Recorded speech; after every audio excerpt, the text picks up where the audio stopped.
એમ ભગવાનને મેળવવા હોય, ભગવાનનું જ્ઞાન લેવું હોય તો પહેલા આત્મજ્ઞાનનું પગથિયું ચડવું પડે. તો એ આત્મજ્ઞાન હવે સમજાવે છે કે આપણું સ્વરૂપ એ આપણું આત્મા છે.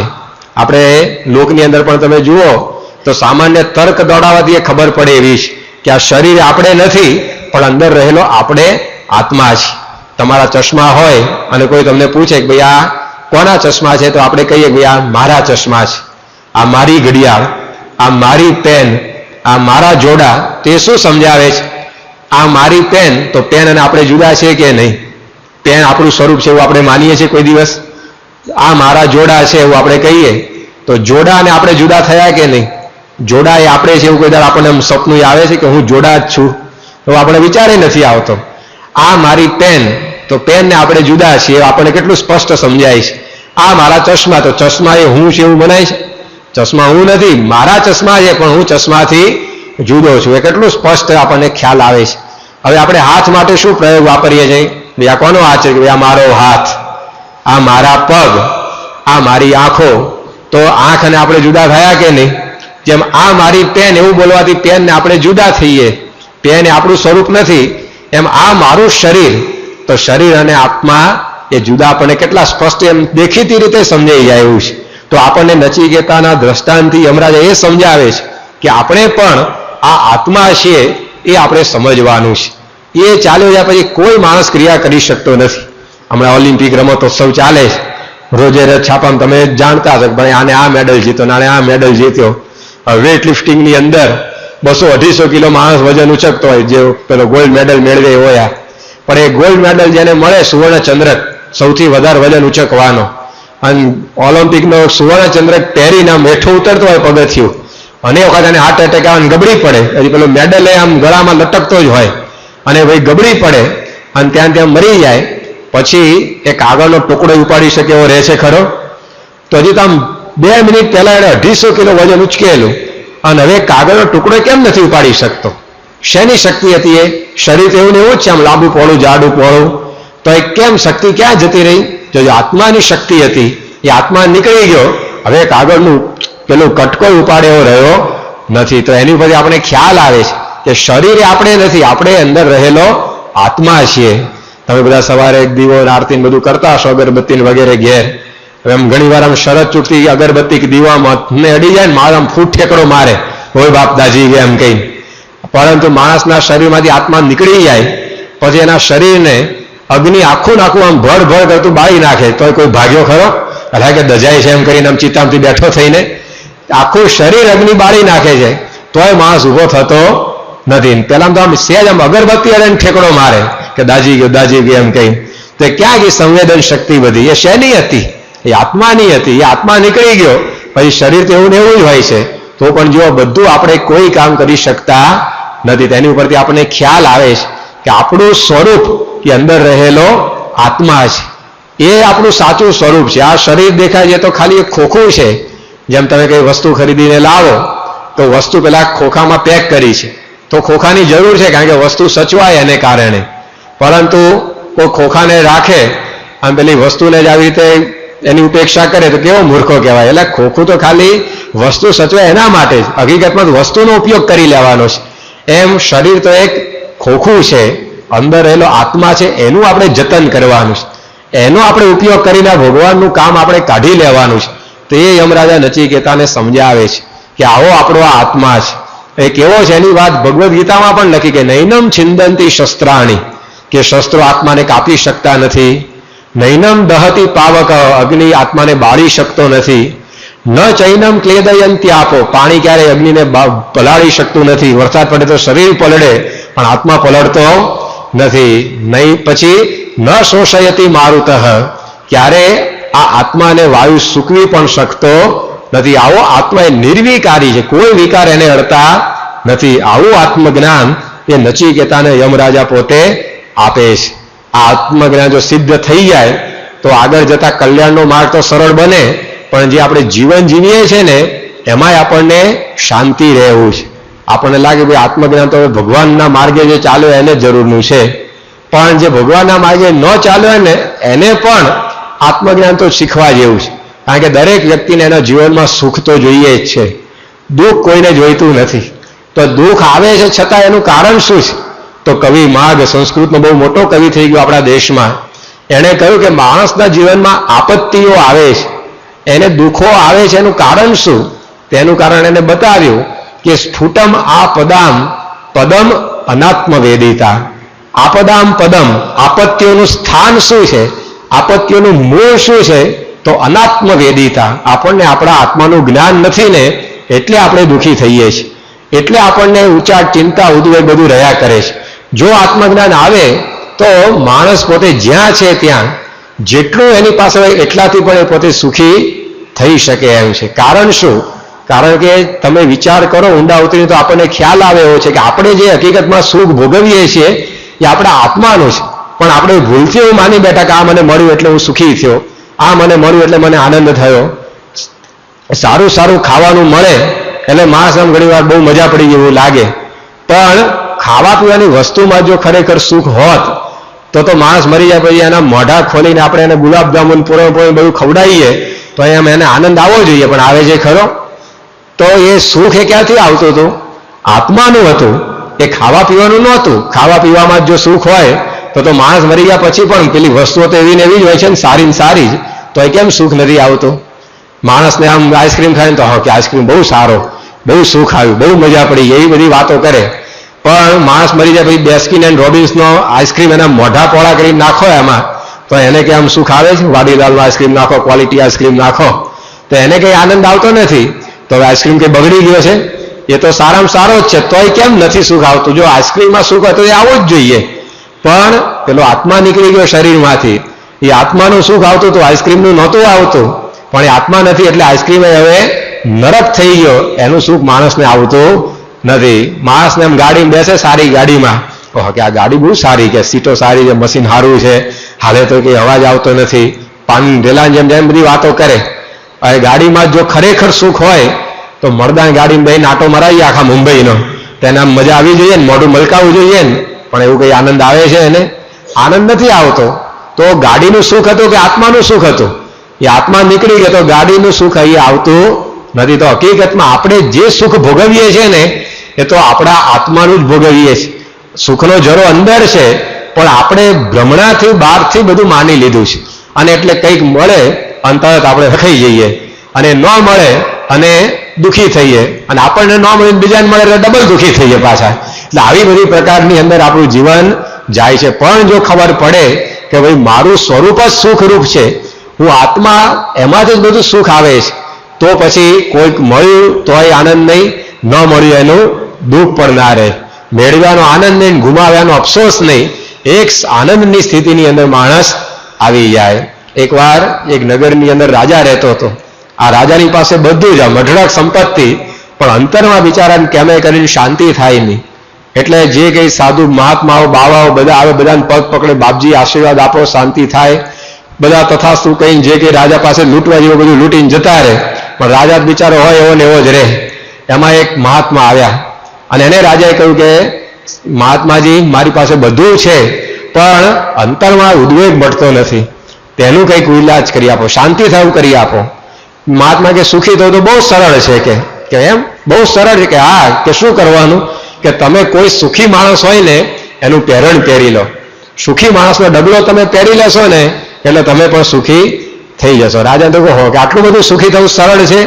10 દિશામાં સૈનિકોને દોડાયા કે જાઓ આપણા રાજ્યમાં જે સુખીમાં સુખી માણસ હોય ને એનું પહેરણ તમે મારા માટે લઈ આવો. સૈનિકો તો દરબર કરતા ઘોડા ઉપર ઉપડ્યા, અને સૈનિકોની માન્યતા આપણા જેવી જ પાછી, કેમ જે મોટા મોટા બંગલામાં રહેતો એ સુખી હશે, એટલે પેલા ડિરેક્ટરમાંથી એ લોકોને સરનામા લઈને એમને ઝાલ્યા અને જઈને પૂછે કે ભાઈ તમે આમ સુખી છો? કે હા, કે અમારે કોઈ પ્રશ્ન નથી, કે જુઓ કે રહેવા માટે બંગલો છે, ગાડી છે, વાડી છે, બધું જ છે, પરંતુ એક જરા શેર માટીની ખોટ રહી જાય, એને લીધે કંઈક ઉદ્વેગ મળતો નથી. સૈનિકોને થયું કે આ બિચારો બંગલામાં રહે છે પણ તો આટલી તો અશાંતિ એને છે, ચાલો આગળ. પછી બીજી માણસની માન્યતા શું હોય કે જેમ સુટેડ બુટેડ સેન્ટેડ થઈને ફરતા હોય એ બધા જરા સુખિયા હશે. એને લોકોને પકડ્યા, પૂછ્યું કે ભાઈ તમે બધા સુખી છો? તમારે કે જીવનમાં શાંતિ મળી એવું લાગે છે? કે આ કે આમ તો જુઓ કોઈ વાતે બીજો તો કોઈ પ્રશ્ન છે નહીં, ગાડી છે, વાડી છે, દીકરો છે, આ તે બધું, પણ દીકરો જરા કયું કરતો નથી ને એનું દુઃખ રહ્યા કરે છે. સૈનિકોને થયું પેલા નહોતું ને એનું હતું દુઃખ, આન છે પણ માથે પડે છે એનું ચાલો કે આગળ કે એમ કરીને આગળ ગયા. પછી બધા આવી રીતે મોટી ગાડીઓમાં ફરતા હોય, નાવાન તેવાન બધાને પકડ્યા, પણ દરેકને કંઈક ને કંઈક તો દુઃખ હતા જ. સંપૂર્ણ સુખ તો કોઈને હતું નહીં. એટલે સૈનિકોને થયું કે આખું નગર આપણે તો ફેંદી વળ્યા, એકેય સંપૂર્ણ સુખી મળતો નથી. હાલો રાજાજીને આપણે કહી દઈએ કે રાજા તમારે કઈ ચિંતા કરવા જેવી નથી, બધા તમારી જેવા જ ભેગા થયા છે. All are sailing in same boat, બધા એક નાવમાં મુસાફરી કરે છે, એટલે તમે કઈ ચિંતા કરશો નહીં. માણસને જો આમ આવું થાય ને કે બધા મારા જેવા છે તો પાછી અડધી શાંતિ થઈ જતી હોય છે. એક સોસાયટી હોય ને એમાં જો 10 જણા હોય બંગલાવાળા અને 10 જણા જોડે મારુતિ 1000 ગાડી હોય ને તો કોઈને કઈ વાંધો ન આવે, પણ એમાંનો એક જણ જો આમ ઓપેલ ગાડી લાવે ને તો 9 પાલા મારુતિ વાળા દુઃખી થઈ જાય કે આ મારો વાળો ક્યાંથી લઈ આવ્યો, કે કંઈક આગુ પાછું કર્યું હશે, કંઈક કાળું ધોળું કર્યું હશે. અને એમાં જો ભગવાનની દયાથી પાછી પેલા બાકીના 9 જણા જોડે પેલા જેવી ગાડી થઈ જાય તો પાછા ઓલ રાઈટ કે બધું બરાબર જ. અને એમાં જો પાછો જે પહેલી ઓપેલા એટલે મર્સિડીઝ લઈ આવે તો 9 પાછા દુઃખી થઈ જાય કે આને કંઈક આગુ પાછું કરવું જ હોવું જોઈએ, બાકી આવે જ નહીં એને કે, અને એને દુઃખ થઈ જાય આવી રીતે. પણ વળી પાછું એમને ઉપર એમની સાથે પાછું આવું થઈ જાય બધું હરખું તો કે ના બધું હવે બરાબર છે. અડધું દુઃખ તો આપણું બીજાને જોઈને થતું હોય આપણને. માણસના જીવનની અંદર અડધી અશાંતિ તો લોકોને લીધે વળી લેતો હોય છે. એટલે રાજાને બધા વિચાર કર્યો સૈનિકો કે આપણે આવું કહી દઈશું એ બધા ભાઈ તારા જેવા જ ભેગા થયા છે એટલે રાજાને અડધી શાંતિ તો થઈ જશે. એટલે બધા પાછા આવતા હતા, જંગલમાંથી રસ્તો એમનો પસાર થતો હતો, એમાં બધા આખી રઝળપાટ કરીને થાકેલા, અને એમાં બહુ મોટો આમ ઘેઘૂર વડલો આવ્યો. એ નીચે બધા નક્કી કર્યું કે આપણે જરાક આરામ કરીએ, નાસ્તા પાણી કરીએ, પછી આગળ જઈશું. અને ત્યાં આગળ બધાએ થોડોક આરામ કર્યો. બાજુમાંથી નદી વહેતી હતી, ત્યાં નાયા ધોયા, નીકળવાની તૈયારી કરતા હતા ત્યાં એક માણસને નાવા આવ્યો, અને પોતે નદીની અંદર નાવા જતો હતો. અને ત્યાં સૈનિકો ઉભો રાખે, ભાઈ ઉભા રહો કે શું છે? તો કે અમે છે તે રાજાના માણસો છીએ, અને રાજાએ અમને સુખીમાં સુખી માણસને ગોતવા મોકલ્યો છે. આખા નગરમાં અમે પૂછી લીધું છે, પણ તમે એકલા જરા બાકી રહી જાઓ છો. એટલે હવે તમને પૂછીએ છીએ અમે કે તમે સુખીમાં સુખી છો, તમને કંઈ દુઃખ છે, પ્રશ્ન છે? કે ના કે મારે કંઈ પ્રશ્ન જ નથી, કે મને તો એમ શાંતિ વર્તે છે. સૈનિકો આમ ચમક્યા, કારણ કે પહેલી વાર આવું કહેનારો કોઈ મળે એટલે એમને. એટલે સૈનિકો કહો કે આ તો જેને ગોતતા હતા એ જ આપણને મળી ગયો. તો બીજો કે ઉભા રહો જરા પરીક્ષા કરો, કારણ કે અત્યારે તો બધું આવું કહેવાનો રિવાજ થઈ ગયો છે. બજારમાં ચાલતા 2 જણા ભેગા થાય તો કેમ છે કે બસ મજા છે, કેમ કહી દેવાનું, કેવી મજા પોતે જાણતો હોય. આમ 2 જણ ભેગા થાય કે કેમ છે કે બસ જલસા ચાલે છે, કે કેવા જલસા પોતાને ખબર હોય, ઠોટ મારી મોઢું રાતું રાખતો હોય. એટલે પાછું સૈનિકોને થયું કે આ પરીક્ષા કરી જોઈએ કે આ બાજુ અમથેમ તો નથી કહેતો શાંતિ છે, સુખ છે, નામ છે ને તેમ છે. એટલે જે કંઈ આગળ બધા પ્રશ્નો બધા સાંભળેલા લોકોના એ પ્રશ્નાવલી રજૂ કરવા માંડ્યા કે ભાઈ તને શાંતિ છે પણ તારે કંઈ દુઃખ નથી? કે ના મેં કહ્યું નહીં, મારે કંઈ દુઃખ જ નથી, કે તારે આવી રીતે કંઈ દીકરા દીકરીને કે પરણ્યો જ નથી, કે દીકરા દીકરીને ક્યાં વાત કરે, કે મહાસુખીઓ કે પછી બીજા કંઈ દુઃખો કે કશું જ નથી. સૈનિકો કે ભલા માણસ ક્યારના અમે તને ગોતીએ છીએ, કે આખા નગરમાં અમે ફરી વળ્યા પણ આ તારી શોધ જ જાણે હતી એવું આજે અમને લાગે છે. પેલો કે તમે તો રાજાના માણસો, હું તો એક સામાન્ય માણસ ઝૂંપડીમાં રહેનારો, તમારે વળી મારું શું કામ પડે? અરે કે અમારે નહીં, રાજાને તારું કામ પડ્યું છે. કે રાજાને કોઈક સાધુ આવીને એવું કહી ગયો છે કે એ જ્યારે સુખીમાં સુખી માણસનું ખમીસ પહેરશે ને ત્યારે પોતે સુખી થશે. આખા નગરમાં ફર્યા પણ કોઈ સુખી મળ્યો નહીં, દરેકને કંઈક ને કંઈક તો મુશ્કેલી હતી જ. તું એક એવો મળ્યો કે તને કોઈ પ્રશ્ન નથી, સુખ છે, શાંતિ છે, જલ્દી મહેરબાની કરીને તું તારું ખમીસ અમને આપી દે. તાર પેલાએ કહ્યું કે હું ખમીસ પહેરતો જ નથી, કે હું ખમીસ જ રાખતો નથી. સૈનિકોને થયું જો આ માથે પડ્યું કે હાલો કે રાજાને કહી દઈએ કે ભાઈ હવે એક સુખી માણસ છે પણ તમારા કર્મની કઠણાઈ એવી છે કે એ ખમીસ પહેરતો નથી. રાજાજીને આ વાત કરી. રાજા બુદ્ધિશાળી હતો. રાજા સમજી ગયો કે મારી પાસે આટલા ખાવા પીવાના પદાર્થો છે, હું મહેલમાં રહું છું અને પહેરવા માટે જોઈએ એવા કપડાં મને મળે છે તોય મને અશાંતિ વર્તે છે, અને આની પાસે ખાવા પૂરો રોટલો નથી, રહેવા પૂરું મકાન નથી, ઝૂંપડામાં પડ્યો રહે છે, અને પહેરવા એક ખમીસ જેવું પણ વસ્ત્ર નથી, તોય આને શાંતિ વર્તે છે, તો જરૂર એ અંદરથી સુખ મેળવતો હોવો જોઈએ. રાજા એ માણસની પાસે ગયો, એનો સત્સંગ કર્યો, અને રાજાની પણ દ્રષ્ટિ આત્મામાં પડી અને પણ પોતે સુખીઓ થઈ ગયો. તો ઉપનિષદ આપણને આ સમજાવે છે કે જીવનની અંદર આપણે આપણો જે આત્મા છે એનું સુખ ભોગવે છે એની અંદર દ્રષ્ટિ પહોંચાડવાની છે. તમારી પાસે જે હોય તે, તમે મહેલમાં રહો તો મહેલમાં, અને સામાન્ય ઝૂંપડામાં રહો તો ઝૂંપડામાં. પણ જ્યારે આત્મજ્ઞાન થશે ત્યારે સુખ પ્રાપ્ત થશે. સાયકલ ઉપર ફરતા તો સાયકલ ઉપર, ને ગાડી હોય તો ગાડી, બંનેનો નિષેધ નથી. પણ આ દ્રષ્ટિ પડશે ત્યારે જીવનમાં શાંતિ આવવાની છે. ભલે ફૂટી કોડીએ ના હોય, ભલે કરોડ રૂપિયા હોય, પણ બંને આ તો સમજવું પડશે. જો સુખી થવું હોય તો સંપત્તિ કે સગવડ કે વાહનો કે એનો કોઈ નિષેધ શાસ્ત્રો કરતા નથી. પણ એ બધું જ આપણને સુખ ક્યારે આપશે? જ્યારે આત્મજ્ઞાન થાય ત્યારે. અને એવું આત્મજ્ઞાન થાય તો કદાચ કંઈ નહીં હોય તો પણ માણસ પોતે સુખી રહી શકે છે. તો આવું આત્મજ્ઞાન યમરાજા નચિકેતાને આપે છે કે આપણે આપણા આત્માની અંદરથી આ સુખ ભોગવીએ છીએ, એમાં તો તારી દ્રષ્ટિ પહોંચાડ, તો ભગવાનના સુખે તો સુખીઓ થઈ જઈશ. તો આ વાત એ નચિકેતાને યમરાજા ઉપનિષદની અંદર એ પોતે સમજાવી રહેલા છે કે આવું આત્મજ્ઞાન એ આ ભગવાન સુધી પહોંચવા, સુખી થવા માટેનું પહેલું પગથિયું છે. અને આત્માની બધી સમજ એ પાડે છે કે આત્માનમ રથિનમ વિદ્ધિ શરીરમ રથમેવ છે. આ આત્મા છે એ રથી છે અને શરીર એ રથ છે. રથ અને રથીમાં મુખ્ય કોણ કહેવાય? જે ચલાવનાર રથી છે એ મુખ્ય કહેવાય ને. એ હોય તો પેલો રથ કામમાં આવે, તો આગળ જાય. એમ આ ઉપનિષદ આપણને સમજાવે છે કે આપણું આ શરીર છે એ રથ છે, એની અંદર રહેલો આત્મા એ પોતે ડ્રાઈવર છે, એ પોતે રથી છે. ત્યાર પછી બુદ્ધિ પ્રગ્રહ મનઃ પ્રગ્રહ એવ છે. મન છે લગામ છે, બુદ્ધિ છે ઘોડા છે. તો આવી પ્રકારનો આ શરીર રૂપી રથ એ આત્મા રૂપી સારથીના લીધે ચાલે છે. તે આત્મા મુખ્ય છે, એનું જતન આપણે કરવું જોઈએ. એ આત્મા જન્મ મરણથી છૂટી જાય એ પ્રકારનો માણસે ઉપાય કરવો જોઈએ. પણ આજે દુનિયાની અંદર આપણે જોઈએ છીએ તો માણસ આત્માને ઓછું અને શરીરને વધારે મહત્વ આપી બેઠો છે. આત્મા જેને લઈને શરીર ચાલે છે, જેને લઈને આપણે બોલીએ છીએ, ચાલીએ છીએ, હાલીએ છીએ, જોઈએ છીએ, સાંભળીએ છીએ, પણ માણસ એને આજે ભૂલી ગયો છે. આ શરીર માટે જ રાત દિવસ પોતે પ્રયત્ન કરે છે કે કેમ શરીરને સારું સુખ થાય, કેમ શરીરને સારું સારું મળે. એના માટે આખી જિંદગી માણસ પોતે ખર્ચી નાખે છે.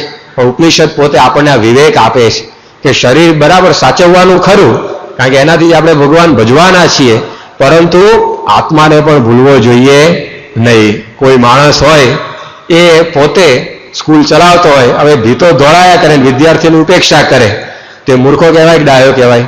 એ મકાન બરાબર છે અગત્યનું, પણ ભણનારા વિદ્યાર્થીના કરતાં વધારે અગત્યના છે. એ વિદ્યાર્થીનું વધારે ધ્યાન રાખવું જોઈએ. આંગળી મહત્વની છે કે વીંટી મહત્વની છે?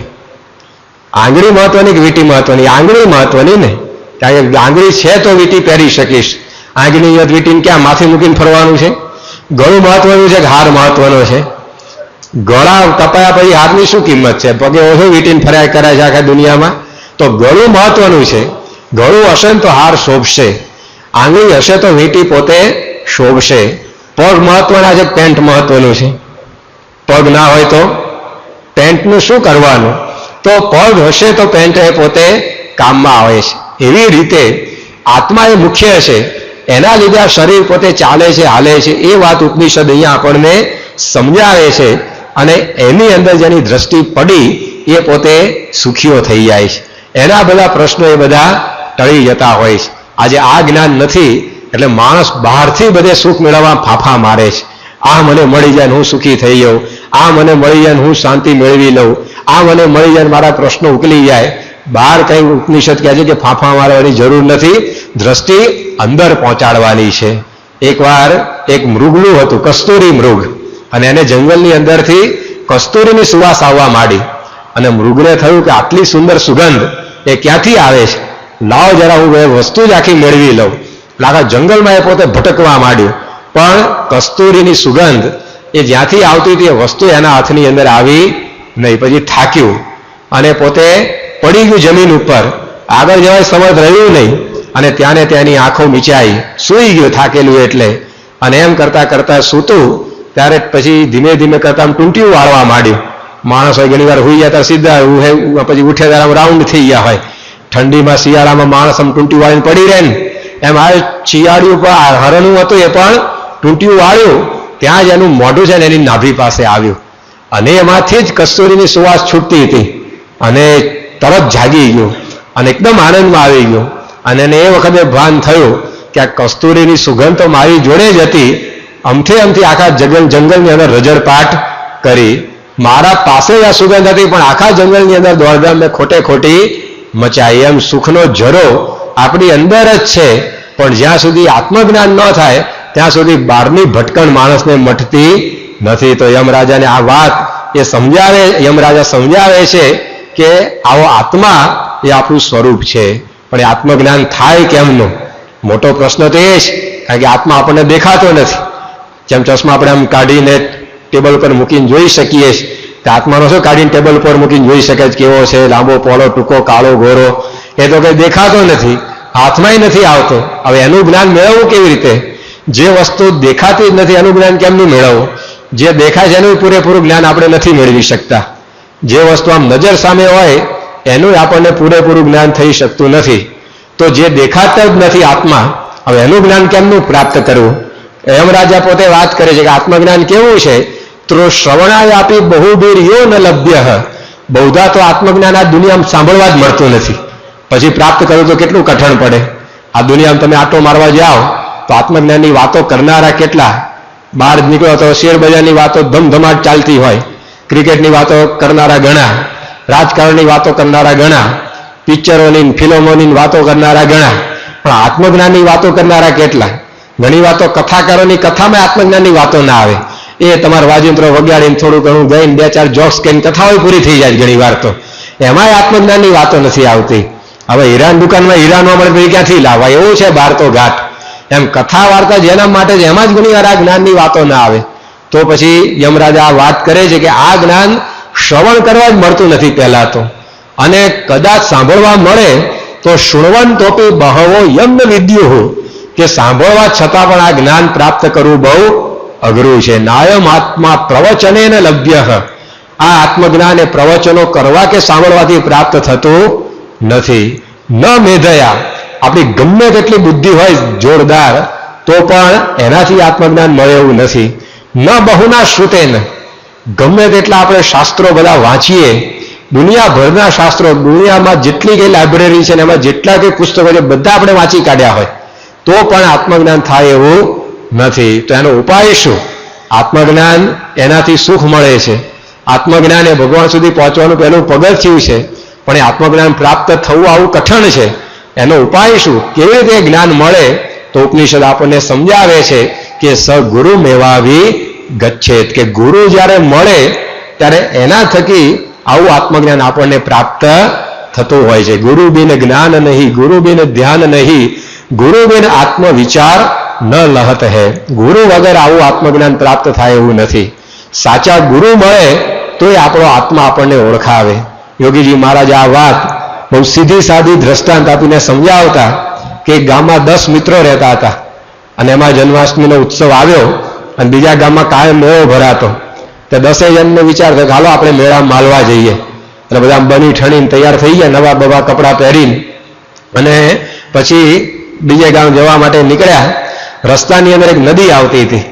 હવે નદી આમ બહુ ઊંડી તો હતી નહીં, પણ પાણીનો વેગ હતો, ચોમાસું ચાલતું હતું, એટલે 10 જણા એટલે મળી નક્કી કર્યું કે આપણે એકબીજાનો હાથ પકડી અને આ નદી પાર કરી એટલે કોઈ તણાઈ ના જાય, એકબીજાના આધારે બધા ટકી રહે. અને એમ કરતા કરતા ધીમે ધીમે કરતા નદી પાર કરી ગયા. પછી સામે કિનારે પહોંચ્યા ત્યારે એમાં એક જણ વિચાર આવ્યો કે આપણે છે ને એકવાર ફરી ગણતરી કરી લઈએ કે કોઈ તણાઈ નથી ગયું ને પાણીના પૂરમાં. પેલા કે ભાઈ મૂકને માથાકૂટ ગણવાની, કે આપણે એકબીજાના હાથ પકડીને તો હાલ્યા છે, કોઈએ બચાવો, મરી ગયો, તણાઈ ગયો, એવું કંઈ બુમાબુમ નથી કરી. બધા 10 જણ પૂરા ચાલો કે આગળ મેળામાં પહોંચવાનું મોડું થશે. કે પેલા કે ના કે ગણતરી તો કરવી જ પડે, જો કોઈ આગો પાછો થઈ ગયો હશે તો ગામમાં આપણે મોઢું શું બતાવશું? ઊભા રહી જાઓ કે બધા લાઈનમાં, હું ગણી નાખું કે આપણે 10 છીએ કે નહીં. તો બધાને ઊભા રાખ્યા લાઈનમાં, અને પછી ગણવા માંડ્યો 1 2 3 4 એમ કદાચ 9 પહોંચે અટકી ગઈ ગણતરી.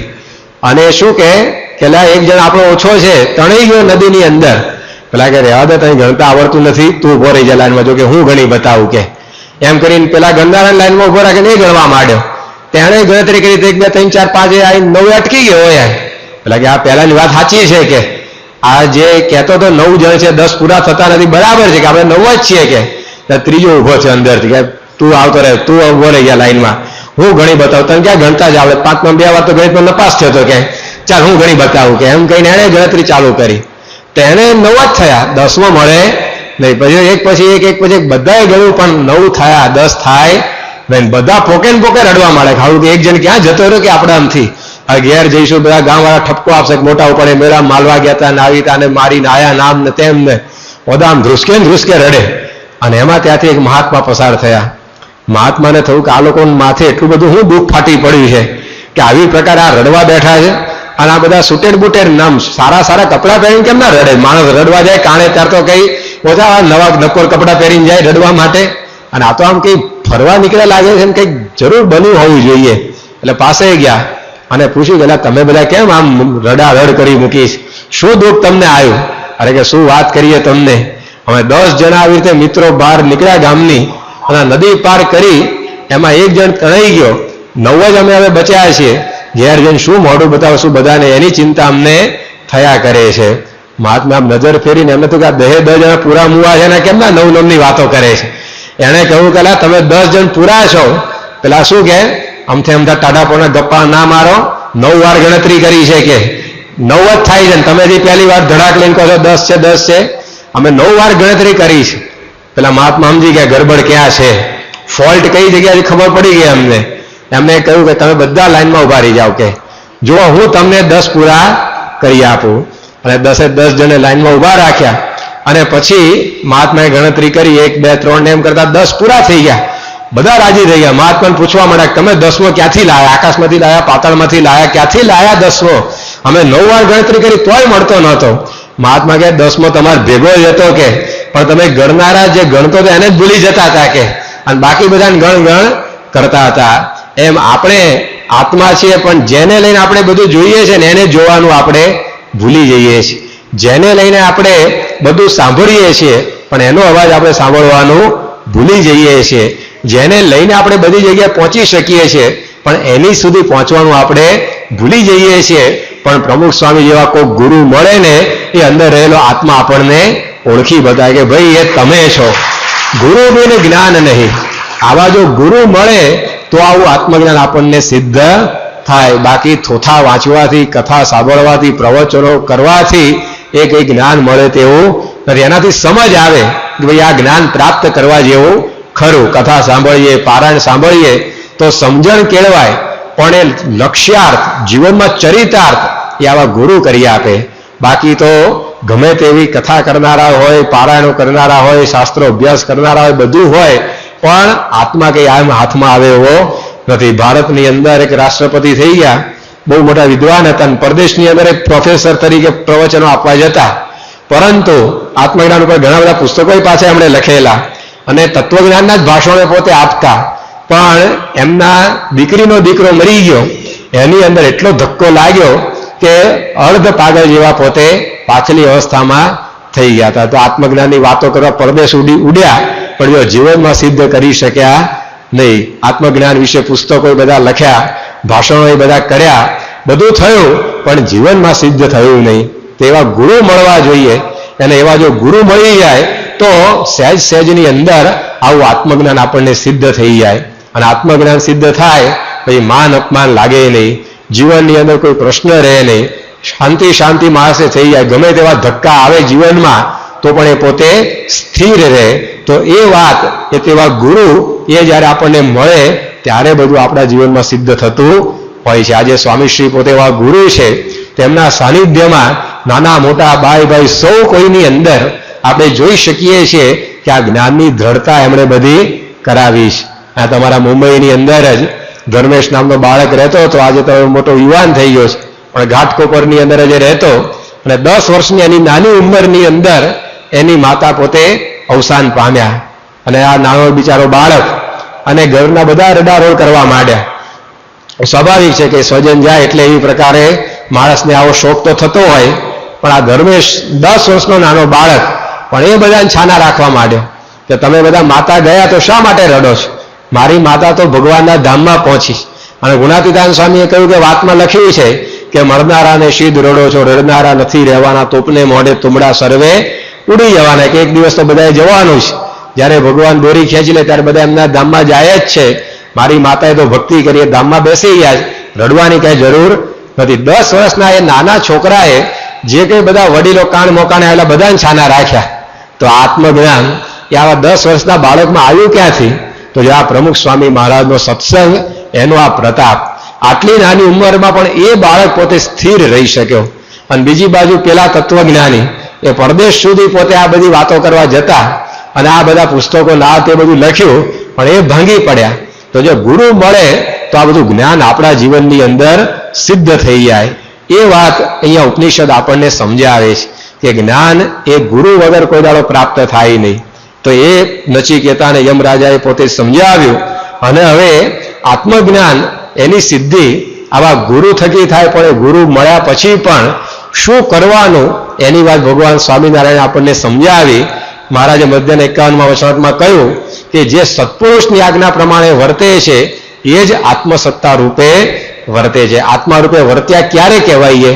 તો સત્પુરુષ જે પ્રમુખ સ્વામી મહારાજ એ આપણને જે કંઈ આજ્ઞા કરે એના પ્રમાણે આપણે વર્તીએ ને આત્મારૂપ થયા કહેવાય. કે આત્મા જે આત્મજ્ઞાની થાય ને કે માથે સિંગડા નથી ઉગવાના, કારણ કે 4 હાથ ને 5 પગ ન થઈ જાય, એવો ને એવો જ રહે. પણ સત્પુરુષની આજ્ઞામાં એ વર્તે અને એ આજ્ઞામાં વર્તતો જાય એમ એને સુખ શાંતિ થતા જાય. એકવાર યોગીજી મહારાજ જારોળા ગામમાં હતા, ચરોતરમાં નાનું આ ગામ છે, અને ત્યાં બધા પધરામણી કરી અને યોગીજી મહારાજ પોતે પાછા જ્યાં ઉતારો હતો ત્યાં આવ્યા. જે કદાચ બધા સાથે યુવકો ફરતા ને યોગી બાપાએ કહ્યું કે અમે પધરામણી કરીને આવીએ, તમે બધા વચનામૃતનો મુખપાઠ કરી રાખ્યો. 2 વચનામૃત સ્વામીએ મોઢે કરવાના કહેલા. યોગી બાપા આવ્યા એટલે બધા યુવકોને મુખપાઠ લીધો. બધા યુવકો કડકડાટ બોલી ગયા. સ્વામી રાજી થઈ ગયા. પછી યોગી બાપા ઊભા થયા અને ભગવાનની મૂર્તિ હતી રૂમમાં, ત્યાં ઘંટડી પડેલી. એ ઘંટડી યોગીજી મહારાજે ખખડાવી અને યોગીજી મહારાજ બોલ્યા કે સત્પુરુષની આજ્ઞાથી જો આ ઘંટડી ખાલી ખખડાવે ને તો પણ એ આત્મા રૂપે વર્ત્યો કહેવાય. તો સત્પુરુષ આપણને જે કંઈ આજ્ઞા કરે એમાં આપણે જેટલું વર્તીએ એટલી આત્મજ્ઞાનની સ્થિતિ આપણને થઈ કહેવાય. તો આજે સ્વામી બાપા જે કંઈ આપણને બધી આજ્ઞા કરે છે, પૂજા પાઠ, તિલક, ચાંદલો, સત્સંગ, ઘર સભા, રવિ સભા, તો એ બધું આપણે જેટલું કરીએ ને એટલું આત્મજ્ઞાન સિદ્ધ થાય. સત્યકામ જાબાલી ગુરુ પાસે જ્ઞાન લેવા ગયો તો ગુરુએ શું કહ્યું કે આ 400 ગાયો છે મારા આશ્રમમાં, તું ચરાવવા લઈ જા, 1000 ગાય થાય ત્યારે તું પાછો આવજે. અને એ સત્યકામ જાબાલી પોતે ઉપડ્યો, 400 ગાયો લઈને ગયેલો. 20-25 વર્ષ થયા. 1000 ગાય જ્યારે થઈ ત્યારે ગુરુની પાસે આવ્યો. પછી આત્મજ્ઞાન પ્રાપ્ત કરવા જેવું રહ્યું જ નહીં. ગુરુની આજ્ઞા પાડી તો અંતરથી જ્ઞાનનો ઝરો ફૂટ્યો અને એ આત્મજ્ઞાન એની પાસે આવી ગયું. ત્યારે ઉપનિષદ આપણને આ સમજાવે છે કે ગુરુની આજ્ઞા પાળવાથી આ જ્ઞાન આપણને પ્રાપ્ત થાય. આપણને એમ કે જ્ઞાન તો એવી ગીતા, ભાગવત, બધા શાસ્ત્રો સાંભળવા પડે, વાંચવા પડે તો થાય, પણ ઢોરા ચરાવવાથી આત્મજ્ઞાન થયું ક્યાંય લખ્યું શાસ્ત્રમાં? પણ જો ઉપનિષદમાં જ આ કથા આવે છે સત્યકામની કે ગુરુની આજ્ઞાથી એણે ગાયો ચરાવી તો પણ કામ થઈ ગયું. કેમ કે આજ્ઞા પાડી, ગુરુની આજ્ઞાથી જ્ઞાન થઈ ગયું. યોગીજી મહારાજ એકવાર ટ્રેનમાં બેસીને મુંબઈ બાજુ આવતા હતા. જ્યાં જ્યાં ટ્રેન ઊભી રહે ત્યાં ત્યાં એમના બધા લોકો આવે ને સન્માન કરે, હાર તોરા કરે, જય બોલાવે. એક છોકરો સામે બેઠેલો સ્વામીની, ટ્રેન ઉપડી પછી એને પૂછ્યું પ્રશ્ન યોગીજી મહારાજને કે તમારું લોકો આટલું બધું સન્માન કરે છે, તમારા માટે લોકોને આટલી બધી ભક્તિ છે, લોકો તમને હાર પહેરાવે છે, જય જયકાર કરે છે, દંડવત કરે છે, તમે આટલી બધી મોટપ પામ્યા, આવી ઉચ્ચ આધ્યાત્મિક સ્થિતિ તમારી થઈ, આનું રહસ્ય શું? તો એ બાપા શું બોલ્યા કે અમારા ગુરુની આજ્ઞાથી અમે 40 વર્ષ વાસણ ઉટક્યા, કે એટલે અમને આવી સ્થિતિ પ્રાપ્ત થઈ. હવે વાસણ ઉટકવાથી બ્રહ્મ જ્ઞાન થાય એવું ક્યાંય લખી? અને જો થતું હોય તમારે મુંબઈની ઘાટીઓને પહેલું થઈ જવું જોઈએ. આખી જગ્યાએ વાસણ ઉટકવાના હોય છે. જો ઢોરો ચરાવવાથી જ, ગાયો ચરાવવાથી જ આત્મજ્ઞાન થતું હોય તો સૌથી પહેલા બ્રહ્મ જ્ઞાની કોણ થવા જોઈએ? ભરવાડો જે ગાયો ચરાવવા નીકળે છે એને પહેલું જ્ઞાન થવું જોઈએ, પણ એ થતું નથી. તેનું કારણ શું? તો ઢોરો ચરાવવાથી એ જ્ઞાન થતું નથી ને વાસણ ઉટકવા એ થતું નથી. ગુરુની આજ્ઞા પાળવાથી થાય છે. એ યોગી બાપાએ સમજાયું કે શાસ્ત્રીજી મહારાજની આજ્ઞાથી અમે વાસણ ઉટક્યા. તો આપણે ગુરુની આજ્ઞાથી આ સત્સંગમાં જે કંઈ કરીએ ને એનાથી આત્મજ્ઞાન થાય. એ ભલે સામાન્ય હોય પણ એનાથી આપણા દોષો ટળેના જ્ઞાન આપણને બધું થતું હોય છે. કે આ શાસ્ત્રો આમ મોઢા આગળ રાખીને બેસી જ રહીએ એનાથી કંઈ જ્ઞાન ન મળે. એ તો એવા ગુરુ મળે અને ગુરુ કેમ કરીએ તો આ જ્ઞાન અંદરથી બધું સ્ફૂરતું હોય છે. તો એ આ ઉપનિષદ આપણને પોતે સમજાવે છે. આપણને માથું દુખતું હોય તો માથાનો દુખાવો મટાડવાની ગોળી એ માથા જેટલી મોટી હોય છે, કે નાની હોય છે? આટલી નાની એમથી ટેબ્લેટ હોય અને હોમિયોપેથીની ગોળી તો પડી જાય તો ખબર ના પડે ક્યાં ગઈ, એટલી નાની મોતીના દાણા જેટલી હોય છે. પણ તમે લો એટલે માથાનો દુખાવો મટે કે ના મટે? મટી જાય ને. પેટમાં દુખાવો ઉપડ્યો હોય તો પેટ જેટલી ગોળી લેવાની હોય છે, ગળવી કેમ નહીં? અને પેટ જેટલી મોટી ગોળી આપે ડોક્ટર. ગોળી તો નાની જ હોય પણ પેટનો દુખાવો ટાળે. એમ ગુરુની આજ્ઞા સામાન્ય લાગે આપણને, એમ કે હું રોજ પૂજા કરું 15-20 મિનિટ, એમાં કેમનું આત્મજ્ઞાન થાય? એ તો મારે ગીતા, ભાગવત, રામાયણ, મહાભારત વાંચવું પડે, પણ એ કાંઈ વાંચવાથી એ ન થાય જ્ઞાન. એ તો ગુરુ કેમ કરવાથી થાય. ગુરુની આજ્ઞાથી જો આપણે સભા ભરીએ, એની આજ્ઞાથી આ તિલક ચાલન પાઠ પૂજા બધું કરીએ, જે કંઈ કે એની અંદર આ જ્ઞાન આપણને થતું હોય, આપણને ખબર ના પડે. સત્યકામ જાબાલીને ખબર ના પડી ક્યારે જ્ઞાન થઈ ગયું. જ્યારે આશ્રમમાં પાછો આવ્યો 1000 ગાય લઈને, ત્યારે બધું એને ખબર પડી ગઈ હતી. તો આવો એક સરળ ઉપાય એ ઉપનિષદોની અંદર બતાવવામાં આવ્યો છે. આપણે તો એવા ભાગ્યશાળી છીએ કે આપણને સ્વામીશ્રી જેવા એવા ગુરુ કે જેને આત્મજ્ઞાન સિદ્ધ છે એવા મળ્યા છે. હવે આપણે એની આજ્ઞામાં વર્તવાનું. આજ્ઞામાં આપણે વર્તીએ છીએ, આપણે આજ્ઞામાં વર્તતા નથી એવું નથી, પણ એમાં ઘણી પાછી ચૂક પડી જાય છે. ઘણીવાર આપણે એમાં ગોથું ખાઈ જઈએ છીએ. તો વળી પાછા ખબરદાર થઈ અને એમની આજ્ઞાની અંદર સારધાર આપણે જેટલા વર્તીશું એટલું આત્મજ્ઞાન આપણને થશે. તો પહેલી વાત આ મૃત્યુંજય વિદ્યામાં આ સમજાવી, ભગવાનને મેળવવા હોય, અમર થવું હોય, મૃત્યુને જીતવું હોય, આત્મજ્ઞાન મેળવવું પડે. પણ આટલાથી પૂરું થતું નથી. હજી આના પછી પણ એક વસ્તુ આગળ સમજવાની બાકી રહી જાય છે. એ કઈ છે એને આપણે આવતીકાલે કથાની અંદર આગળ જોઈશું. તો આ ઉપનિષદના ઋષિ એ આપણને આ સમજાવે છે કે આત્મજ્ઞાનથી એ કદી પણ પૂર્ણાવતી થતી નથી. 12 લોકો એવું જ માને કે આત્મા સો પરમાત્મા, સોહમ અહમ બ્રહ્માસ્મિ, બસ એટલે પૂર્ણાવતી. પણ ઉપનિષદ ના પાડે છે. ઉપનિષદ કહે છે કે આત્મજ્ઞાનથી ખાલી તાળી પાડીને પૂરું કરવાનું નથી. હજી ભગવાનની વાત આપણે આ સમજવાની બાકી રહી જાય છે કે આત્માનું જ્ઞાન તો ઘણા બધા નહોતું, પણ જેને આત્મજ્ઞાન હતું એને કેવી અશાંતિઓ થઈ છે એની પણ કથા ઉપનિષદ આપણને સમજાવશે. અને એ છેલ્લો કોઠો જે મૃત્યુને જીતવાનો એ હવે આવી રહ્યો છે આ ઉપનિષદની અંદર. છેલ્લું જ્ઞાન ભગવાન સુધી પહોંચવાનું એ હવે આ ઉપનિષદમાં આવી રહ્યું છે.